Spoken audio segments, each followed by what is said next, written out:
Everyone, स्वागत है आपका हमारे एएस कोचिंग सेंटर में। अगर आपका सब्जेक्ट होम साइंस है और आप होम साइंस सब्जेक्ट से किसी एग्जाम की तैयारी कर रहे हैं तो मेरे चैनल पे जितने भी वीडियो है सारे ही आपके लिए काफ़ी हेल्पफुल होंगे, चाहे वो प्रैक्टिस सेट क्लासेज हो या फिर क्विक रिवीजन। आज हम लगभग 76 शायद मैंने काउंट नहीं किया, बट 76 नंबर शायद हमारा प्रैक्टिस सेट है और आज हम लगभग 30 क्वेश्चन देखेंगे। आपके इस प्रैक्टिस सेट में कितने क्वेश्चन सही हुए आप कमेंट सेक्शन में ज़रूर बताइएगा, और वीडियो अच्छी लगे तो लाइक शेयर सब्सक्राइब ज़रूर कीजिएगा, क्योंकि आपका एक लाइक, एक शेयर, एक सब्सक्राइब मुझे मोटिवेट करता है। तो मुझे मोटिवेट करते रहिए ताकि मैं ऐसे ही वीडियो बनाती रहूँ। तो चलिए आते हैं अपने पहले क्वेश्चन पे। आज का हमारा पहला क्वेश्चन है कोल्ड स्टोरेज। कोल्ड स्टोरेज का तापमान होता है तो कितना होता है? 0 से 32 डिग्री, 0 से 32 फ़ारेनहाइट, 2 से 55 फ़ारेनहाइट, 6 से 24 फ़ारेनहाइट या फिर 4 से 18 फ़ारेनहाइट। तो जो कोल्ड स्टोरेज होते हैं उसके तापमान कितने होते हैं? तो यहाँ ऑप्शन ए सही हो जाएगा, 0 से 32 फ़ारेनहाइट।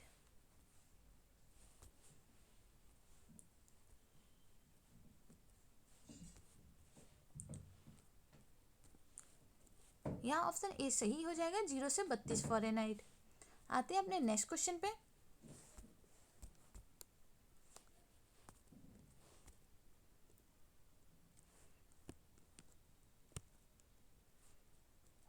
नेक्स्ट क्वेश्चन है कि सिरके में पाया जाता है, तो सिरके में क्या पाया जाता है? नेक्स्ट क्वेश्चन है कि सिरके में पाया जाता है, तो सिरके में क्या पाया जाता है? Acetic acid, citric acid, butyric acid या फिर उपयुक्त में से कोई नहीं। तो सिरके में क्या पाया जाता है? यहाँ ऑप्शन नंबर ए सही हो जाएगा, एसिटिक एसिड। सिरके में एसिटिक एसिड पाया जाता है। नेक्स्ट क्वेश्चन पे आते हैं।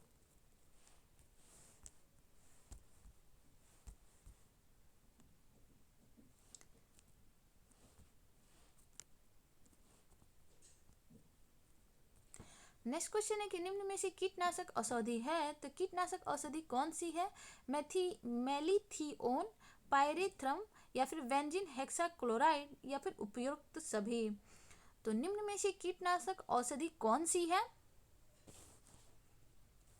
यहाँ आंसर सही हो जाएगा ऑप्शन नंबर डी, ये सारे ही कीटनाशक औषधि के अंतर्गत आते हैं, चाहे वो मेलिथिओन हो, पायरेथ्रम हो या फिर बेंजीन हेक्साक्लोराइड हो, ये सारे ही कीटनाशक औषधि है। नेक्स्ट क्वेश्चन पे आते हैं।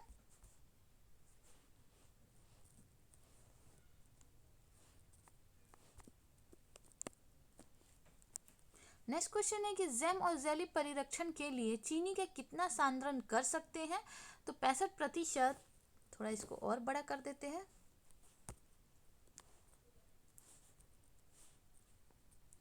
जैम और जेली के परीक्षण के लिए चीनी का कितना सांद्रण कर सकते हैं? तो 65%, 75%, 70% या फिर 50%। तो जो जैम और जेली होती है इसके परीक्षण के लिए चीनी का कितना प्रतिशत सांद्रण हम कर सकते हैं? तो यहाँ पे आंसर सही हो जाएगा ऑप्शन नंबर ए, 65%। यहाँ कभी कभी ये जो रेशियो है ये होता है 65 से 70%। यहाँ चूंकि 65% है तो हम इसे आंसर टिक करेंगे, ऑप्शन ए सही हो जाएगा। नेक्स्ट क्वेश्चन पे आते हैं।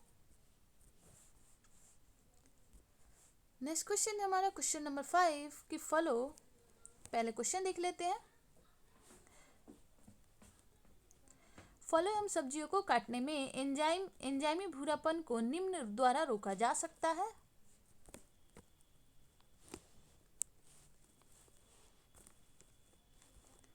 फलों एवं सब्जियों को काटने से सॉरी, मैं इसको क्वेश्चन को थोड़ा ठीक से दिख नहीं रहा है, अच्छे से पढ़ के बता देती हूँ। फलों एवं सब्जियों को काटने में एंजाइमी भूरापन को निम्न द्वारा रोका जा सकता है, या क्वेश्चन सिंपली यही पूछ रहा है। ऑप्शन ए है संतुलन, ऑप्शन बी है पीएच मान बढ़ाना, ऑप्शन सी है एंटीऑक्सीडेंट का प्रयोग एंड ऑप्शन डी है पानी में डुबोना एंड ऑप्शन ई है हवा में खुला छोड़ देना। नीचे हमें कूट में आंसर देना है। फल और सब्जियां जो होती हैं उनको काटने के बाद जो एंजाइमी भूरापन आता है उसे किसके द्वारा रोका जा सकता है, क्वेश्चन यही है। यहाँ पे आंसर सही हो जाएगा ऑप्शन नंबर सी, ए सी डी। ए में आ जाता है संतुलन, सी में आ जाता है एंटीऑक्सीडेंट का प्रयोग करके एंड डी में आ जाता है पानी में डुबो करके। इन सारे ही प्रक्रियाओं द्वारा हम सब्जी को एंजाइमिक भूरापन से बचा सकते हैं। नेक्स्ट क्वेश्चन पे आते हैं। नेक्स्ट क्वेश्चन है कथन एवं कारक वाले।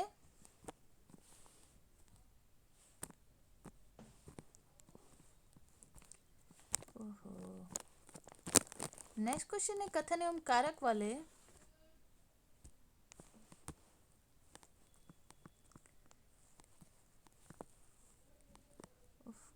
आज थोड़ी सेटिंग में गड़बड़ी हो गई है, बट कोई नहीं, देख लेते हैं क्वेश्चन को हम। सुखाने से पहले सब्जियों को रसहीन कर देना चाहिए, और कारण में दे रखा है रसहीनता करने में प्रयुक्त उच्च ताप कुछ सूक्ष्म जीवों को मार देता है परंतु एंजाइमों को निष्क्रिय नहीं करता। तो यहाँ कथन और कारक में से कौन सा सही हो जाएगा? क्वेश्चन नंबर सी है और इसका ऑप्शन सही हो जाएगा ऑप्शन नंबर सी। सुखाने से पहले सब्जियों को रसहीन कर देना चाहिए। रसहीनता करने में प्रयुक्त उच्च ताप कुछ सूक्ष्म जीवों को मार देता है परंतु एंजाइमों को निष्क्रिय नहीं करता है।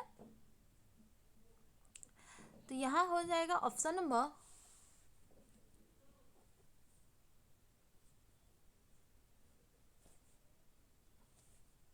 यहाँ पे ऑप्शन नंबर सी सही हो जाएगा। ए सत्य है परंतु आर असत्य है।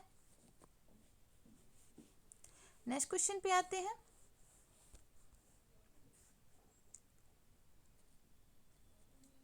नेक्स्ट क्वेश्चन है कि खाद्य पदार्थों को सुरक्षित रखने के लिए कितनी मात्रा में चीनी चाहिए ताकि अन्य किसी परिरक्षक की आवश्यकता ना पड़े। यही क्वेश्चन हमने सबसे पहला क्वेश्चन देखा था।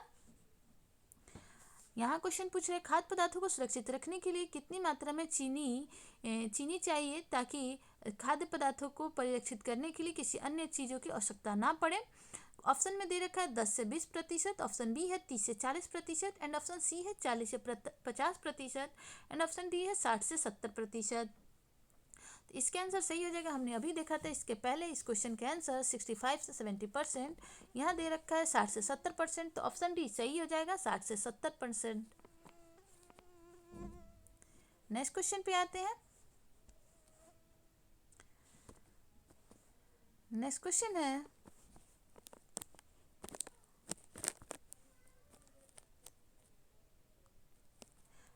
है कि किसी कार्य प्रणाली के द्वारा नमक की उच्च सांद्रता परिरक्षित किस तरह कार्य करती है।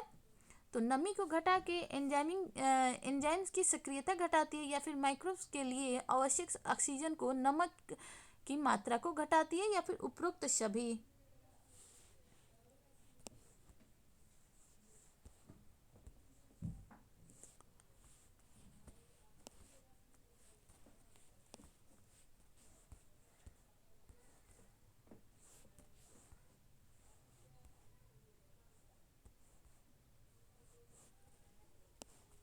किस कार्य प्रणाली के द्वारा, हमारा क्वेश्चन यही था, किस कार्य प्रणाली के द्वारा नमक की उच्च सांद्रता परिरक्षक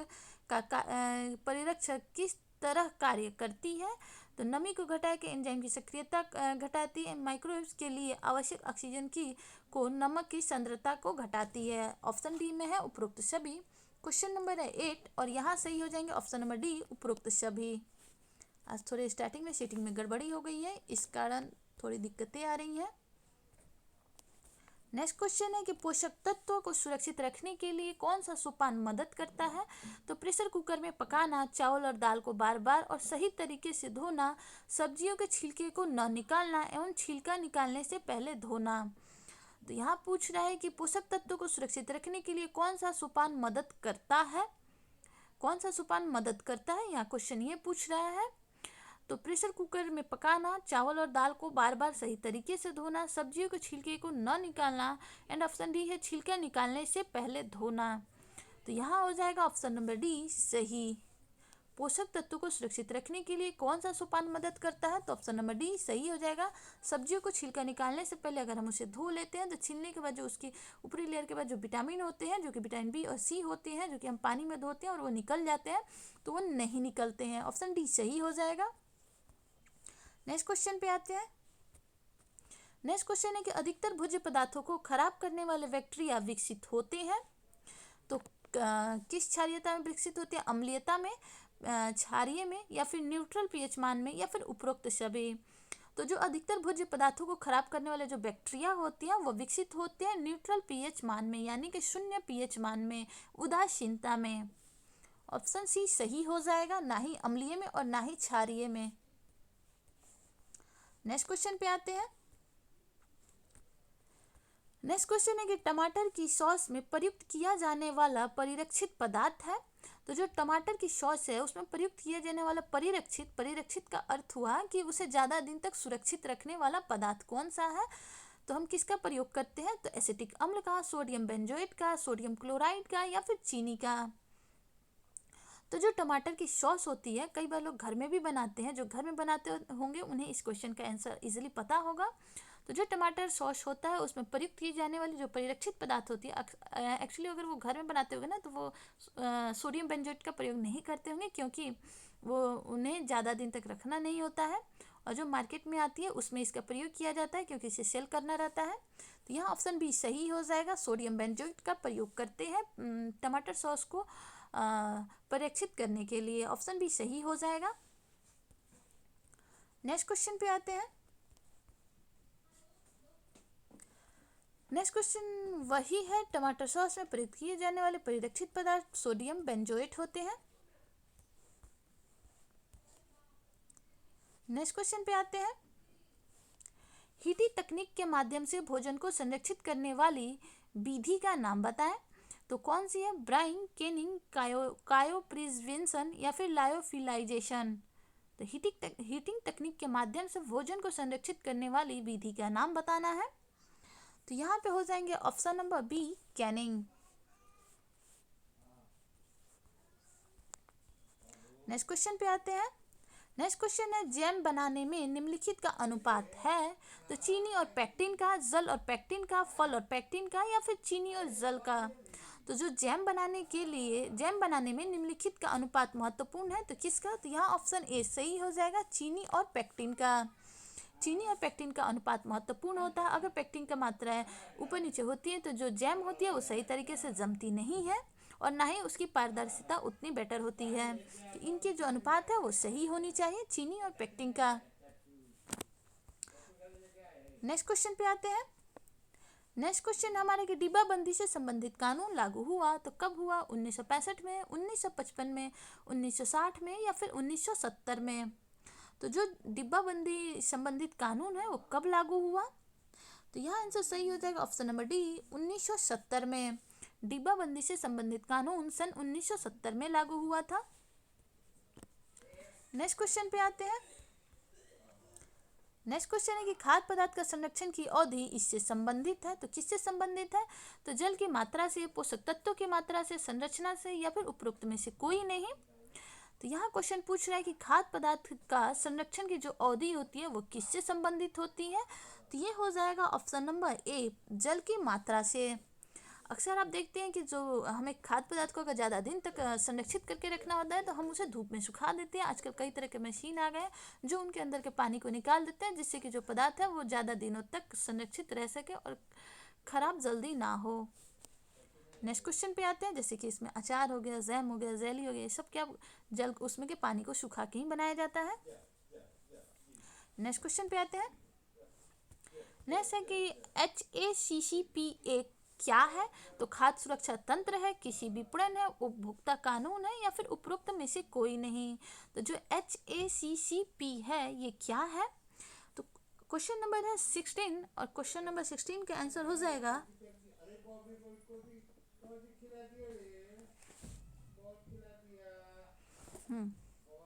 जो HACCP है ये एक खाद्य सुरक्षा तंत्र है। ऑप्शन ए सही हो जाएगा। HACCP को हम कई बार हैकअप के भी नाम से जानते हैं। HACCP इसे हम हैकअप के भी नाम से जानते हैं। इधर हम कर देते हैं, इसे हम हैकअप के नाम से भी जानते हैं HACCP को। तो HACCP क्या है, या फिर क्वेश्चन में पूछ सकता है कि हैकअप क्या है, तो आप सिंपली आंसर दे सकते हैं एक खाद्य सुरक्षा तंत्र है। ऑप्शन ए सही है। नेक्स्ट क्वेश्चन पे आते हैं। नेक्स्ट क्वेश्चन है कि दूध को पाश्चीकरण किया जाता है तो सूक्ष्म जीवाणुओं को मारने तथा दूध को लंबे समय तक रखने के लिए, क्रीम निकालने के लिए, क्रीम खमीर खत्म करने के लिए या फिर विटामिन बढ़ाने के लिए। तो क्वेश्चन नंबर 70 है और 70 का आंसर हो जाएगा ऑप्शन नंबर ए, दूध को पाशीकरण किया जाता है सूक्ष्म जीवाणुओं को मारने तथा दूध को लंबे समय तक सुरक्षित रखने के लिए। नेक्स्ट क्वेश्चन पे आते हैं। नेक्स्ट क्वेश्चन है, अभी हमने इसके बारे में पढ़ा, हैकअप आरोग्य नियंत्रण और खाद्य सुरक्षा निवारण कार्यक्रम को हमें सही चरणों में सजाना है। यहाँ ऑप्शन में दे रखा है सबसे पहले में जटिल नियंत्रण बिंदुओं का अभिनिर्धारण, ऑप्शन बी है प्रत्येक जटिल नियंत्रण बिंदुओं को मॉनिटर करना, ऑप्शन सी है नियंत्रण और निवारण के लिए मापदंड विकसित करना, एंड ऑप्शन डी है खतरों का अभिनिर्धारण और मूल्यांकन करना, एंड ऑप्शन ई है तत्काल सुधारक उपाय करना। नीचे हमें कूट में आंसर देना है। क्वेश्चन नंबर है 18, तो क्वेश्चन नंबर 18 का आंसर हो जाएगा ऑप्शन नंबर बी, हैकअप आरोग्य नियंत्रण और खाद्य सुरक्षा निवारण कार्यक्रम को हमें सही चरणों में सजाना है। तो सबसे पहले आ जाएगा खतरों का अभिनिर्धारण और मूल्यांकन करना, उसके बाद से आ जाएगा जटिल नियंत्रण बिंदुओं का अभिनिर्धारण करना, उसके बाद आएगा नियंत्रण और निवारक के लिए मापदंड विकसित करना, उसके बाद आएगा प्रत्येक जटिल नियंत्रण बिंदुओं को मॉनिटर करना, एंड लास्ट में आएगा तत्काल सुरक्षात्मक उपाय करना। नेक्स्ट क्वेश्चन पे आते हैं। इस क्वेश्चन को हम लोग देख चुके हैं, इसे स्किप करेंगे। नेक्स्ट क्वेश्चन पे आते हैं। नेक्स्ट क्वेश्चन है हमारा कि निम्न में से कौन सी पैकिंग अपूर्तित पैकिंग का उदाहरण है। अपूर्तित पैकिंग का उदाहरण है, ऑप्शन ए है टेट्रा पैक डिब्बा, ऑप्शन बी है कागज की थैली, ऑप्शन सी है दूध की बोतल, एंड ऑप्शन डी है प्लास्टिक थैली, एंड ऑप्शन ई है एल्युमिनियम पन्न। तो कौन सी ऐसी पैकिंग है जिसका हम दोबारा से यूज कर सकते हैं। क्वेश्चन सिंपली ये पूछने के जो शब्द है वो थोड़े से डिफरेंट है। तो निम्न में से कौन सी जो पैकिंग है जिसकी अपूर्ति पैकिंग का उदाहरण है। क्वेश्चन नंबर 9 और नीचे हमें 19 और नीचे हमें कूट में आंसर देना है। इसके आंसर हो जाएगा ऑप्शन नंबर डी, ए और सी, टेट्रा पैक डिब्बा एंड दूध की बोतल। इन सब का हम रीयूज नहीं कर सकते, इन सब का हम कर सकते हैं टेट्रा पैक डब्बा एंड दूध की बोतलों का। नेक्स्ट क्वेश्चन पे आते हैं। नेक्स्ट क्वेश्चन है कि खाद्य उत्पादन में सही खतरा क्षेत्र कौन सा है। तो उस खाद्य उत्पादन में सही खतरा क्षेत्र कौन सा है। 45 डिग्री फ़ारेनहाइट 145 डिग्री फ़ारेनहाइट से 115 डिग्री फ़ारेनहाइट, 41 डिग्री फ़ारेनहाइट से 135 डिग्री फ़ारेनहाइट, 35 डिग्री फ़ारेनहाइट से 120 डिग्री फ़ारेनहाइट, या फिर 38 डिग्री फ़ारेनहाइट से 145 डिग्री फ़ारेनहाइट। क्वेश्चन नंबर है 20, खाद्य उत्पादन में सही खतरा क्षेत्र कौन सा है। तो यहाँ पे आंसर सही हो जाएगा option number B, 41 degree Fahrenheit से 135 डिग्री फ़ारेनहाइट, ऑप्शन बी सही हो जाएगा। नेक्स्ट क्वेश्चन पे आते हैं। नेक्स्ट क्वेश्चन है हमारा कि खाद्य सुरक्षा तथा मानक अधिनियम कौन से वर्ष में लागू हुआ था। तो 2006, 2008, 2000 में एंड 2010 में। तो जो खाद्य सुरक्षा एवं मानक अधिनियम है ये किस वर्ष लागू हुआ था। तो यह आंसर सही हो जाएगा ऑप्शन नंबर बी, सन 2006 में खाद्य सुरक्षा तथा मानक अधिनियम वर्ष लागू हुआ था। नेक्स्ट क्वेश्चन पे आते हैं। नेक्स्ट क्वेश्चन है कि यदि विनिर्माताओं को विद्यमान उत्पाद को आकर्षक और नए पैकिंग में प्रस्तुत करते हुए उसके सामने नए पैक में होने का विज्ञापन करना हो तो निम्नलिखित में से कौन से उपाय अपनाने होंगे। तो यहाँ हो जाएंगे ऑप्शन नंबर ए, ग्राहक जागरूकता को बढ़ाने की ज़रूरत, भ्रामक पैकिंगों के सभी तरीकों को अपनाना होगा, कठोर कानून, एंड ऑप्शन डी है विश्वसनीय क्रय दिशा निर्देश प्रकाशित करना, एंड ऑप्शन ई है विश्वसनीय के उत्पादों का किसी भी रूप में उपभोग। नीचे दिए गए कूट में हमें उत्तर देना है। तो नीचे यहाँ कूट मैंने नहीं डाला है, बट मैं इसके आंसर आपको बता देती हूँ। इसका आंसर हो जाएगा यदि विनिर्माताओं को विद्यमान उत्पाद को आकर्षक और नए पैक में प्रस्तुत करते हुए उसे नए पैक में होने का विज्ञापन करना हो तो निम्नलिखित में से कौन से उपाय अपनाने हैं। तो सबसे पहले ऑप्शन ए सही होगा, ग्राहक जागरूकता बढ़ाने की ज़रूरत होगी, एंड उसके बाद से होगा ऑप्शन नंबर 3 कठोर कानून, एंड उसके बाद लास्ट होगा विश्वसनीय क्रय दिशा निर्देश प्रकाशित करना। तो ये तीनों ही सही है। आते हैं नेक्स्ट क्वेश्चन पे। यहाँ सूची 1 को सूची 2 में हमें मिलान करना है।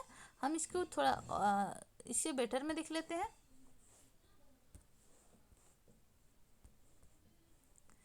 नहीं, यही पेजेस है। हाँ, तो इसको हमें सूची 1 और सूची 2 में मिलान करना है। नीचे हमें कूट में आंसर देना है। क्वेश्चन नंबर है 23 और इसके आंसर हो जाएगा ऑप्शन नंबर बी। तो ए का मिलान हो जाएगा।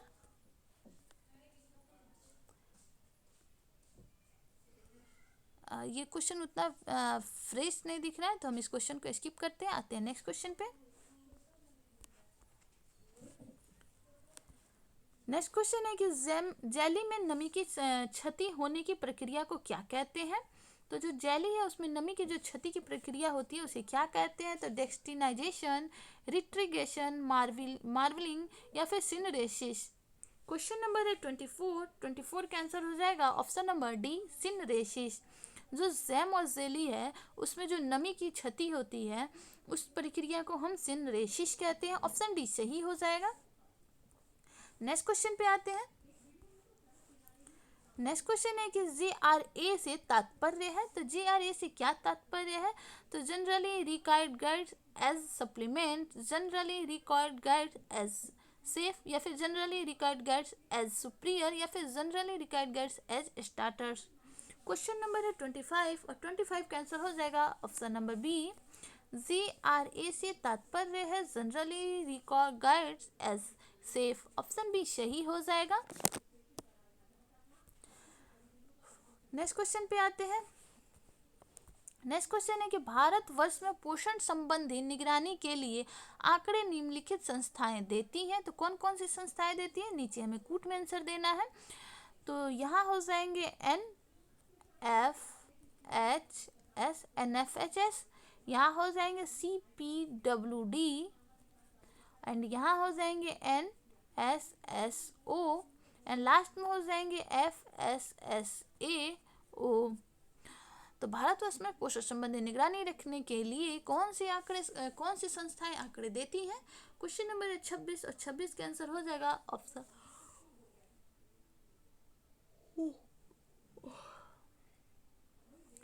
यहाँ हो जाएंगे NFHS option A, and NSSO option C, and C के साथ जो ई वाला ऑप्शन है यहाँ पे नहीं है, स्किप हो गया है, इसलिए हम इस थर्ड वाले ऑप्शन को कट करेंगे और यहाँ ऑप्शन बी सही हो जाएगा। भारत में पोषण संस्थान संबंधी निगरानी के लिए आंकड़े जो है वो निम्नलिखित संस्थाएं रखती हैं, वो है NFHS and NSSO। Next question पे आते हैं। नेक्स्ट क्वेश्चन हमारा यहाँ अभी कथन एवं कारक में क्वेश्चन पूछ रहे हैं कि खाद रश्मि विकिरण खाद संरक्षण की प्रक्रिया है जिसमें खाद को आयनन ऊर्जा में अनावृत किया जाता है। कारण पूछ रहा है कि सामान्य रूप से सिलीनियम और क्रोमियम के समस्थानिक का प्रयोग होता है। नीचे हमें कूट में आंसर देना है। क्वेश्चन नंबर है 27 और इसका आंसर हो जाएगा ऑप्शन नंबर ए सत्य है परंतु आर असत्य है। नेक्स्ट क्वेश्चन पे आते हैं। नेक्स्ट क्वेश्चन है कि ब्लीचिंग फल संरक्षण की एक विधि है जिसमें खाद्य पदार्थों से सूक्ष्मजीवों को निकालना, खाद्य पदार्थों में उपस्थित सूक्ष्मजीवों को मारना, खाद्य के एंजाइमों को अक्रियाशील बनाना एवं रासायनिक क्रिया को देरी करना। क्वेश्चन नंबर है 28 और 28 का आंसर हो जाएगा सॉरी यहाँ ब्लांचिंग लिखा हुआ है, ब्लांचिंग नहीं ब्लीचिंग होगा। तो जो ब्लीचिंग फल संरक्षण की एक विधि है वो क्या है। तो यहाँ हो जाएंगे ऑप्शन नंबर बी खाद्य पदार्थों में उपस्थित सूक्ष्म जीवों को मारना। तो यहाँ ऑप्शन बी सही हो जाएगा। नेक्स्ट क्वेश्चन पे आते हैं।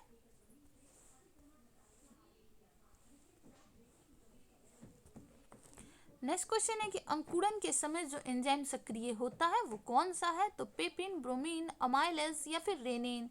तो अंकुरन के समय जो एंजाइम सक्रिय होता है वो कौन सा है। तो यहाँ हो जाएंगे ऑप्शन नंबर सी अमाइलेज। अंकुरन के समय जो एंजाइम सक्रिय होता है ऑप्शन नंबर सी एमाइलेज होता है। एंड आज का हमारा लास्ट क्वेश्चन। धूप में सुखाने से पहले सब्जियों को गर्म पानी में डालकर निकाल लेना चाहिए। एंड लास्ट कारण पूछ रहे हैं कि ब्लीचिंग में उपयोग में लाया गया तापमान सूक्ष्म जीवों को मार देता है, कुछ सूक्ष्म जीवों को मार देता है, लेकिन एंजाइम को निष्क्रिय कर देता है। तो यहाँ हो जाएंगे। हमने इस क्वेश्चन को ऊपर देखा था, मुझे वहाँ लगा कि हम आंसर शायद गलत टिक कर लिया, तो यहाँ आप सही कर लेंगे।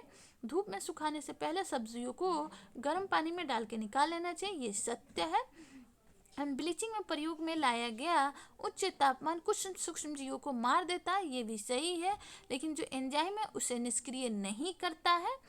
तो यहाँ ऑप्शन नंबर ए सही हो जाएगा कि एक सही है परंतु आर गलत है।